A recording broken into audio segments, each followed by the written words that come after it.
antes de nos projetarmos aqui da margem do local onde mergulharemos, por favor, lembrem-se de dar likes aqui neste vídeo e em todos os outros que vocês puderem aqui no canal. Se inscreverem no canal, ativarem o sininho para receberem as notificações, comentarem. Os comentários são muito importantes. Interessante que durante esta briga que havia, esta polarização no país, as pessoas comentavam mais, e eu percebo que os comentários diminuíram em todos os sites e canais e tal. E agora é que nós precisamos comentar agora nessa outra perspectiva que nós começamos a construir em nosso país. Então, por favor, os comentários de vocês são importantes como exercício de debate, de compartilhamento de posições agora, exatamente agora. E também, por favor,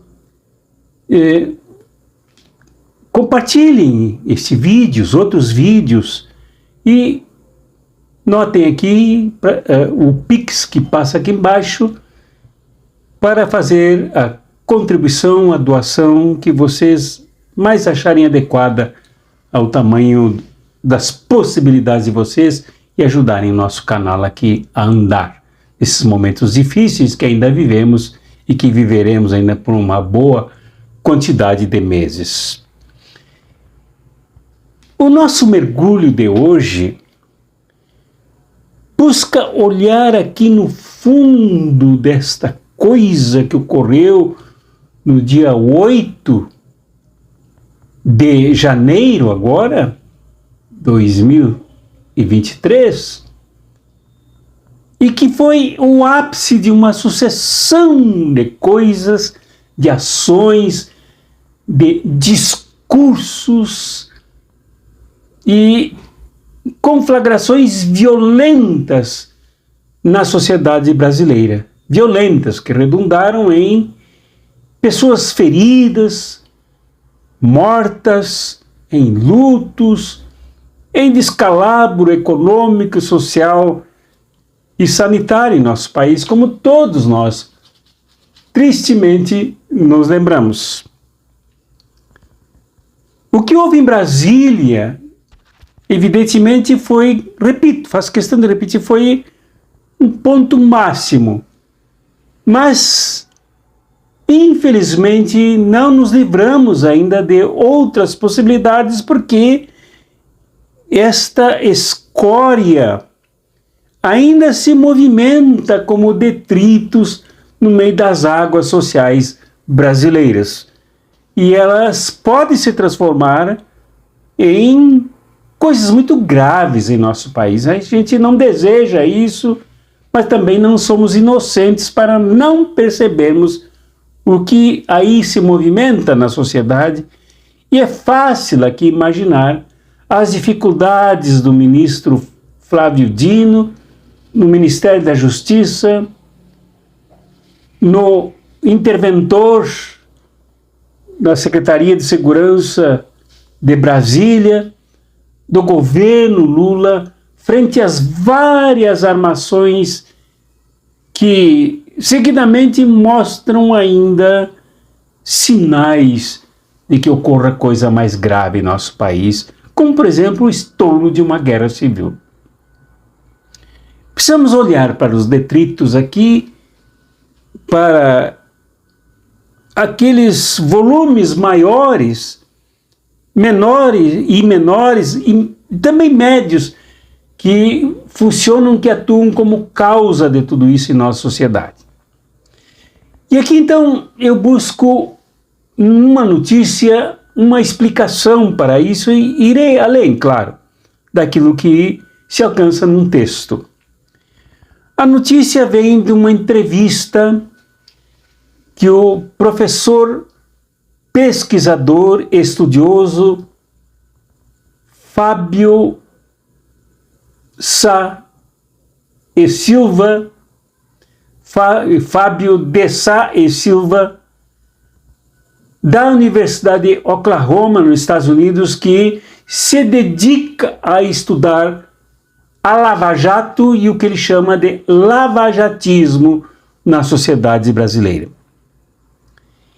E ele diz que, ele diz que o que houve a explosão de fúria, de violência, de barbárie, de descontrole na Praça dos Três Poderes, atingindo exatamente as sedes dos três poderes em Brasília, é resultante da Lava Jato.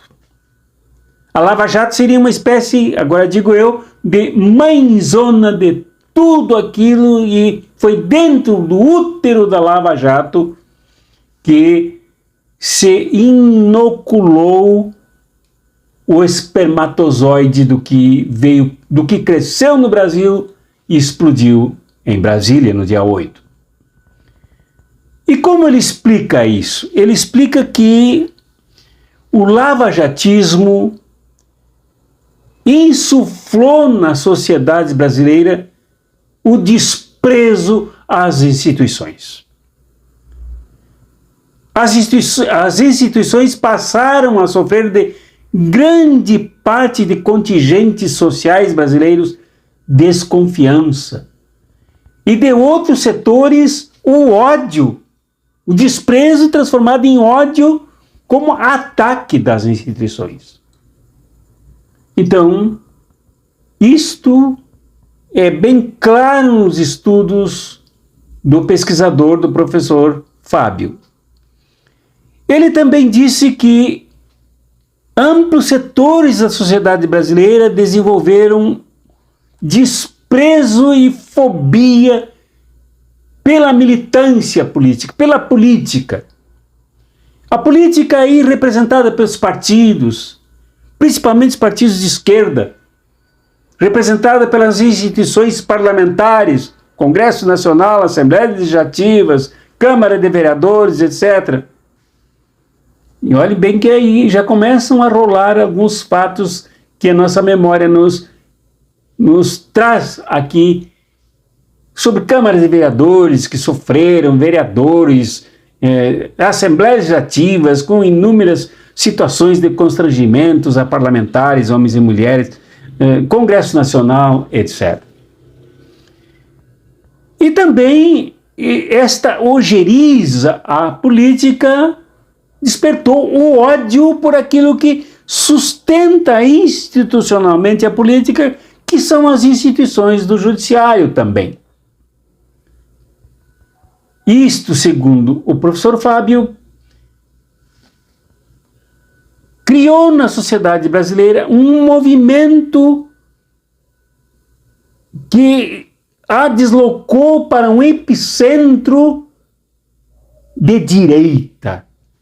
E da direita para a extrema-direita. E a extrema-direita foi o que criou a barbárie no dia 8 de janeiro de 2023, na Praça dos Três Poderes.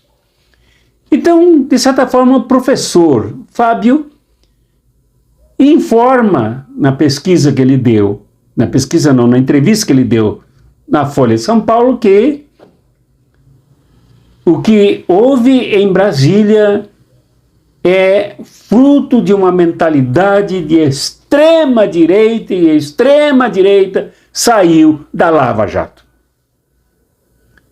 Isto é o que dizem alguns parágrafos aos quais tive acesso, não por culpa minha, mas porque não tive acesso a toda a entrevista na Folha de São Paulo e acessei o que veio em forma de resumo pelo site Brasil 247. Aliás, eu peço que vocês deem like, que vocês cliquem aqui embaixo no site do Cartas Proféticas e vocês acessarão o local onde está essa entrevista inteira para lerem e se interessar mais. Então, isto é o que conclui o professor Fábio de Sá e Silva, da Universidade de Oklahoma, nos Estados Unidos. E, na verdade, é isso. Porém, é mais do que isso. Por isso que eu digo, não sei se ele fala nisso no contexto da sua entrevista. Mas eu digo que, e venho dizendo aqui, que a Lava Jato foi um artifício poderosíssimo criado com um espírito golpista em nosso país para exatamente destruir a economia do nosso país.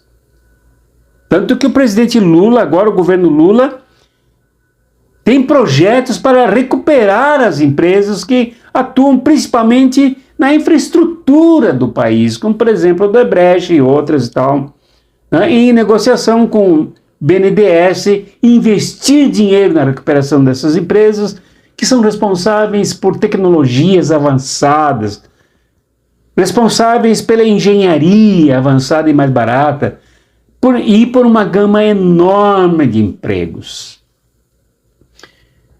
Então é verdade que a Lava Jato surgiu para detonar as empresas brasileiras, privadas e públicas. As públicas, como por exemplo a própria Petrobras, que foi alvejada e foi caluniada pela Lava Jato, colocando esses ressentimentos desta boiada sem raciocínio, sem amor à pátria de verdade, não o otarismo deles, mas sem amor à pátria ao ponto de levá-los a analisar, a se posicionar corretamente, a um ódio às instituições, porque eles se apegaram não mais a Sérgio Moro, não mais a Dallagnol, esses picaretas do judiciário, que se serviram dos seus cargos na Força-Tarefa Lava Jato, ficaram ricos com isso, se elegeram senador e deputado federal, com muito dinheiro rolando. Esta gente, no entanto, ajudou a despertar esse sentimento antinacional. Por isso que eu digo, aí surgem outras relações, outras correlações que precisam ser entendidas como esses dejetos que boiam e às vezes afundam, às vezes vêm à tona na sociedade brasileira, como por exemplo, esse sentimento golpista militar,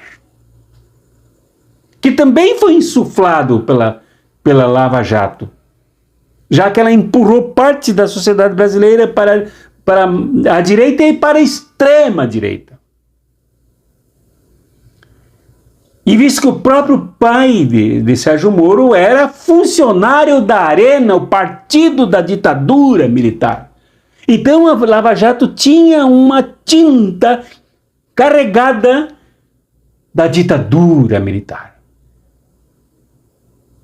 É claro que a Lava Jato não agiu sozinha, ela agiu em conjunto com a mídia, que fez tudo o que fez e que nós nos lembramos do que a mídia fez no Brasil, com verdadeiros espetáculos, circos de horrores, enquanto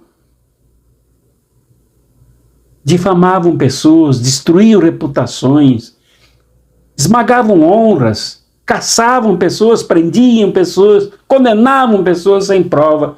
Círculo do horror que se criou. E o resultado de tudo isso foi o golpe de 2026. Foi a eleição a mais estapafúrdia, a mais absurda que se possa imaginar de Jair Bolsonaro. Pensava que eu quase não conhecia essa figura, porque ele fez a sua imagem partidária, eleitoral, não digo nem política, criminosa, miliciana, no Rio de Janeiro com os milicianos. Mas quem trouxe à tona o crescimento eleitoral de Jair Bolsonaro, pelo menos para o meu conhecimento, foi Jean Willis, que infelizmente não é mais deputado federal. Ali se percebe que este personagem do golpe é produto também da Lava Jato. Jair Bolsonaro, esta coisa horrorosa que há de envergonhar o presente e há de envergonhar muito mais o futuro, quando muita gente olhará para a nossa geração e perguntará: mas como vocês permitiram acontecer isso? Então, tudo isso faz parte de Lava Jato, golpe militar, intervenção imperialista no Brasil. Tudo isto redundou nos quebra-quebras do dia 8 de janeiro. Que ali não era uma brincadeira. Eles não faziam ali uma brincadeira. Eles se prepararam. Eles se prepararam com artes marciais. Eles se prepararam com armamento pesado, com tática militar, como vem revelando as investigações.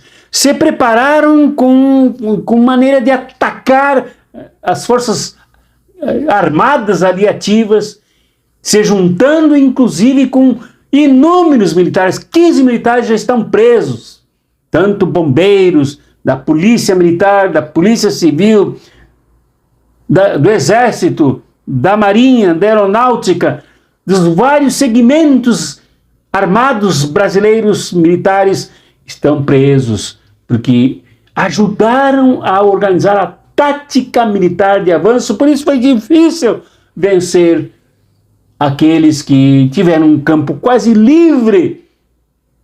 Não fosse o heroísmo da polícia legislativa, o Congresso Nacional, eles teriam inclusive incendiado o Congresso Nacional inteiro, se não fossem providências imediatas do próprio ministro Flávio Dino. A coisa teria sido muito mais séria e teria se consolidado o golpe militar que eles tanto buscavam. Eu diria que não aconteceu, foi por pouco e graças principalmente à iniciativa original da polícia do Congresso Nacional. Então, esta leitura que se faz. Então, esta leitura sugere que sempre se leia buscando um movimento contrário.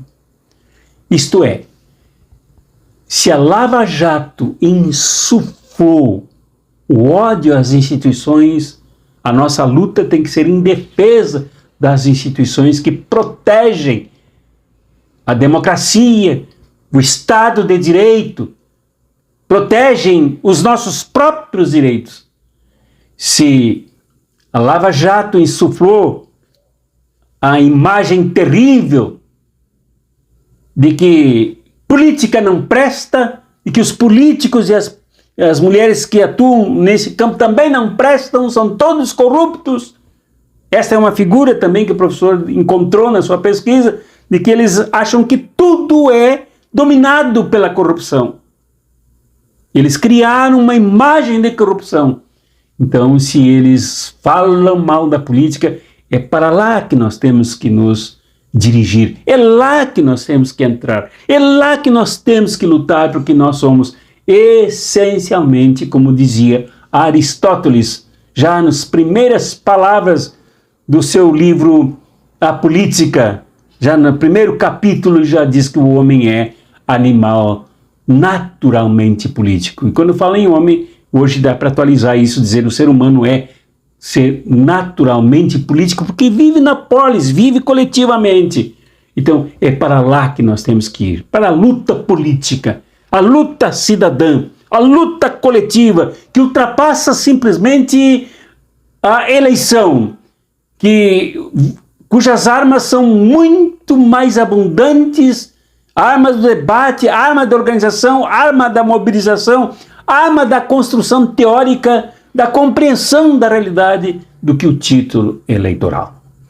Então, este é o nosso mergulho para entendermos, com a sugestão do professor Fábio Dessai Silva, da Universidade de Oklahoma, nos Estados Unidos, como se enxergar esta realidade que aí está. Não adianta só odiar o que aconteceu lá. Não adianta só desprezarmos o que aconteceu em Brasília, dia 8. Não adianta só denunciarmos. Não adianta só apoiarmos todas as medidas policiais e jurídicas que são tomadas contra os criminosos, os bandidos, os terroristas, os baderneiros, os falsos patriotas que incendiaram Brasília. Adianta nós entendermos qual o nosso papel em tudo isso. E é isso que procuramos fazer aqui, neste nosso mergulho de hoje, quarta-feira, 18 de janeiro de 2023. A nossa luta tem que abranger a todos nós e tem que continuar, independente dos empecilhos e das barbaridades que esses setores fizeram e desejam ainda fazer em nosso país. Abraços proféticos e revolucionários.